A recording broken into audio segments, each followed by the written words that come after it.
Hi, it's Wasabi. Welcome back to the channel.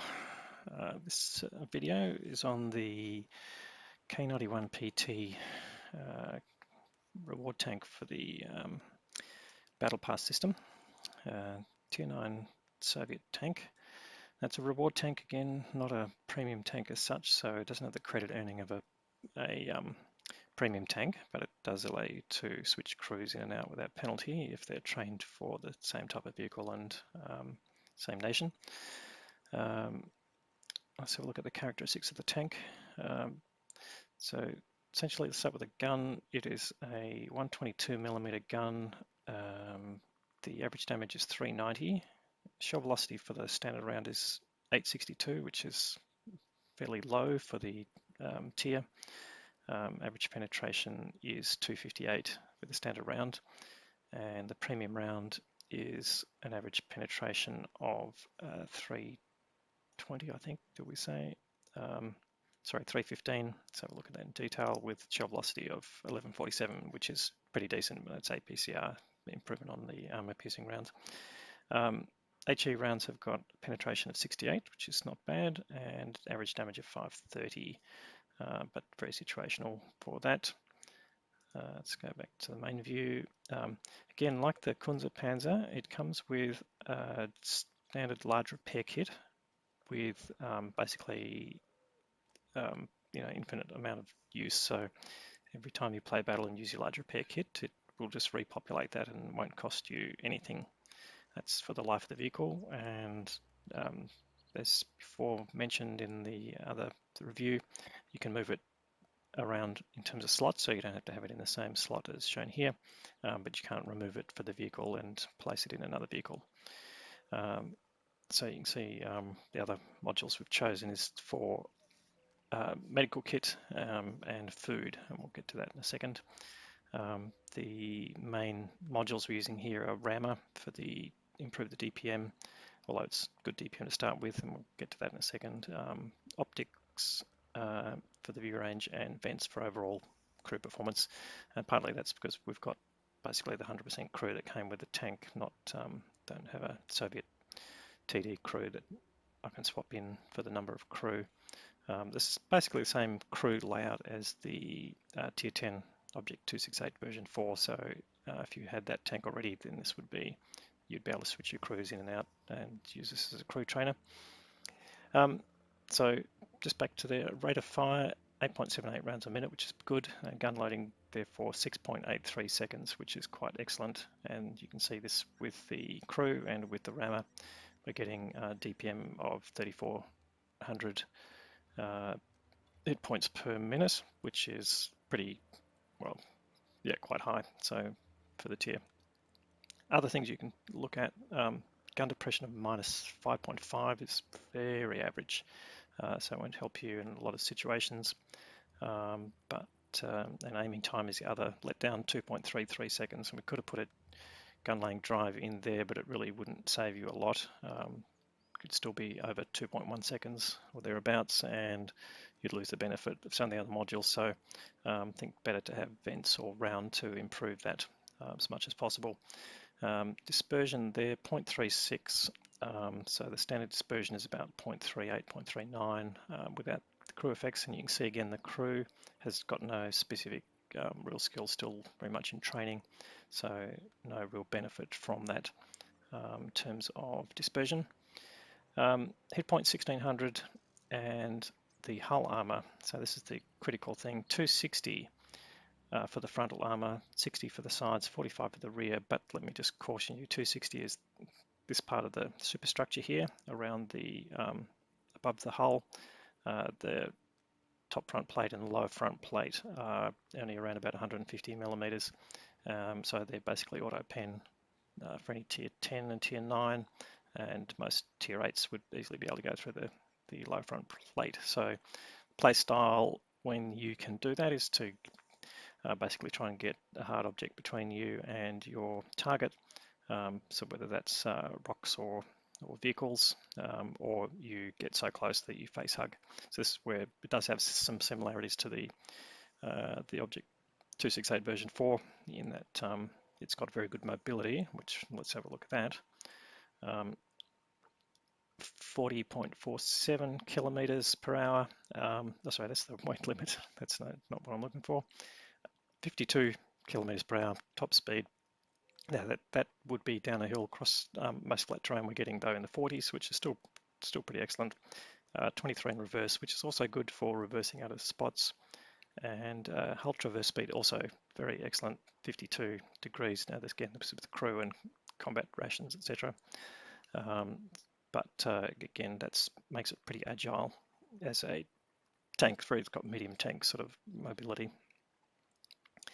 Now concealment, we don't have any camo on it, so 21.68, so that'd be better with camo skills for the crew, and obviously a net if you chose to use that. But again, I haven't played in any battles with any higher camo than just a skin on it. And then the view range is the other good thing. So 457, that's as configured with rations and coated optics and vents. But again, no specific crew skills. We don't have recon or situational awareness on the crew, which would add about another 20 to that. So you'd be getting up into the 470s just with coated optics, which is pretty good. So they're the main characteristics of the tank. We'll see in the gameplay the mobility, how that plays out, as well as the gun. The gun is a bit trollish. So with the dispersion, it's not very good on the move. So even though the tank is mobile, the shooting on the move is pretty unreliable.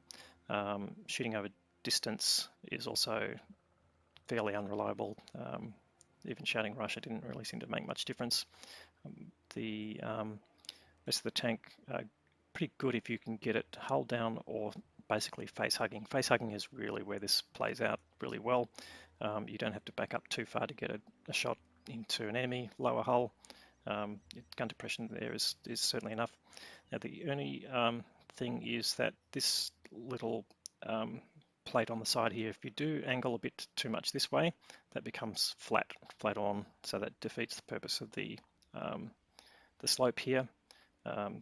Angling this way is not too bad. If you can angle in that direction, then that's an angle that way and an angle that way. So 3 angles there basically, which is also pretty good. But side scraping is your problem. Any shot that can hit across the front here and on the sides here is very, very thin armor. So you're really going to lose out there. Even the side of the turret is easily penned. So you've just basically got to manage your exposure to your enemy as carefully as you can. And with side scraping, yeah, just got to be very careful not to show much of the side of your tank really, and just protect yourself while you're reloading, and then pop out if you can and take shots. So we'll see how that plays out in the gameplay. But yeah, I did find this tank quite situational and not able to do maximum damage all the time with that DPM. Certainly its weakness is the armor, particularly the lower hull armor. So you either find yourself holding back and sitting in bushes waiting for people to make mistakes, or you get that opportunity to close the distance between them and get right up close and personal, in which case then in a brawling sense it's certainly one-on-one. It's a pretty mean tank in that respect, but it's that middle ground where its main weakness is, where you're too far away to get the advantage of face hugging, and you're basically exposing your lower front hull and front plates, and not getting the advantage of just using the upper hull superstructure.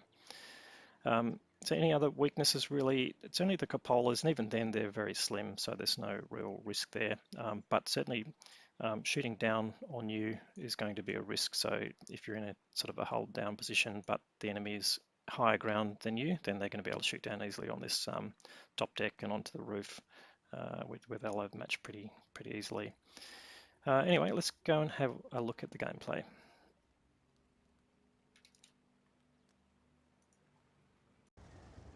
All right, let's take a look at the gameplay of this machine. All right, we're playing in Himmersdorf, and it is a Tier 9, Tier 8 game. This was actually the first battle in the tank, so I haven't put camo on it yet, but got the equipment on there. And I've changed the equipment since then, so this has got binocs on it, but obviously not going to really be much use on a Hillstorm or SMAF.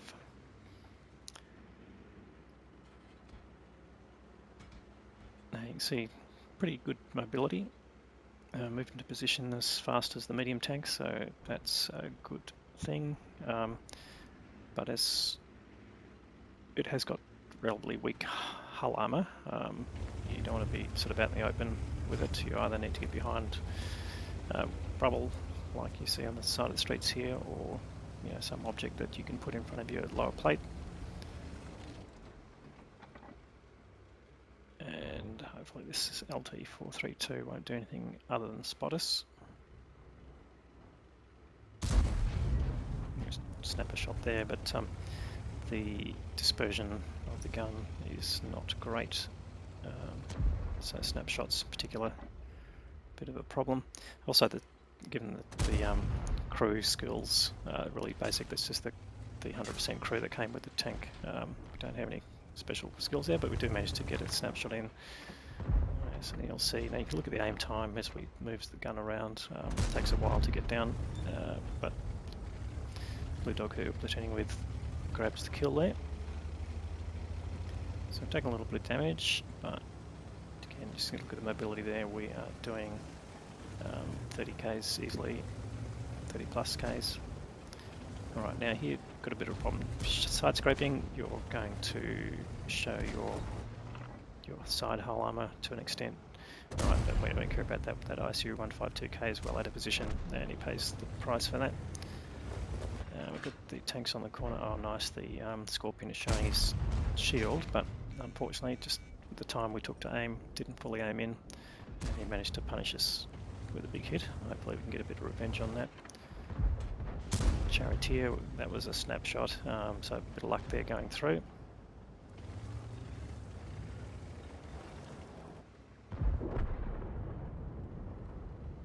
Pritchard's got out of the way, that was an annoyance. Let's see whether we can get the Scorpion G again. Here we go, back of the turret, yep, no problem, 376. So we're nearly 1.5 here now. So you're doing 40 odd k's going across this hard surface, so give you an idea of the mobility. Again, this crew's got no specific driver skills. It's really just the 100% crew in training. Snapshot there on the Conqueror. It doesn't seem to even hit the tracks there, doesn't do anything. Now we've got a premium rounds loaded in, we have a small amount in here. I think we're just snapshotting is not really the answer here with this tank, so we're trying to get up close.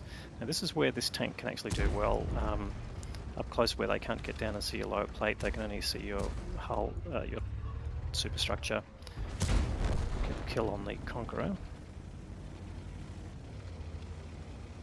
And no one down there, but the Tortoise seen down the next alley, so we're just going to go there carefully. Let Blue go there first because he's got more hit points. Again, we got the rear of the Tortoise, so let's see what we can do with that. And he gives us the side nicely, so no, that's a good high roll there, 418. Let's see if we can use the DPM here. We've got the LT-432 putting rounds at us, that's no good. Managed to get the kill there. Anyway, just taking us to 2.3.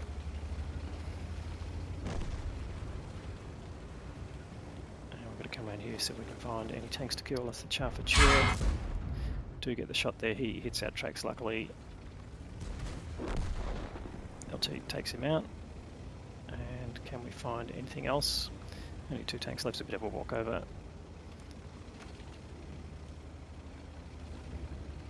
So I've got 2 kills, 2.6k so far. Oh, there goes the LT. Now I've got a Centurion 5-1 here. Now he's going to be basically using his gun depression, shooting down. It's got a pretty tough turret and we've run out of premium rounds, so this is going to be interesting. Going again, let Blue Dog take the lead on this with more hit points. We can't even set up the side scraping, but if we can get him pulled back a little bit, we can use the LT as a bit of cover, so cover our lower plate. to hit him, but not going to go through his turret armor with there. Really got to get up close and personal with him, so somehow we've got to close the distance and make him pull back to allow us to do that. Then we can get over the hill towards him. So this is what we're trying to do here, is just get really up close and personal, and maybe we can bully him a bit, but no, he's already lost a lot of health. We may get one more shot on him.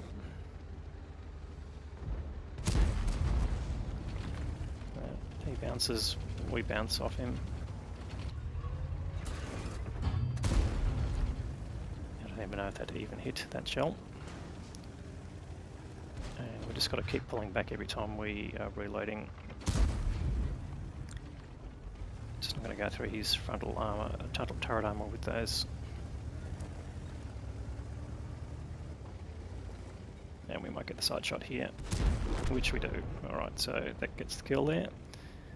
Takes us just under 3k, and the A+ has moved right down to the bottom, so that's pretty much the game. Got someone on cap, he's not going to move off, so no point chasing the A+. So that's the battle. So as you can see, and we'll just pause it there. Alright, so pretty mobile tank, very weak lower plate, particularly even tier 8s can penetrate. This was the first game, probably the best in the tank over a few games. Facing tier 10s, they're not going to have any trouble going through your upper hull, particularly with premium ammo. So it's a bit situational, but the problem with the dispersion means that you can't reliably snipe at distance, although if you aim it in, you probably get the normal sort of Russian effect of accuracy, but yeah, I don't think that's going to be reliable. So is it worth 12 points possibly to a collector? I think it is a bit of an object. 268 V4 at tier 9, it's been degraded obviously to go down a tier. It's got good mobility of a medium, but that can get you into trouble just as easily as it can get you out of trouble. Yeah, so anyway, let you make your own mind up, but again, if you compare the other tanks on offer that are at 9 tokens, I think you've got a good choice there. But if you've acquired all of those, then possibly you want to look at this. This probably might be my choice after the other three, the A+, the Charpitude 4 and the Object 777. But anyway, so we'll leave that to you, but hopefully this review and the view of the gameplay will give you some idea about how this tank works when it's played. Anyway, thanks for watching, and come back to the channel sometime. Cheerio.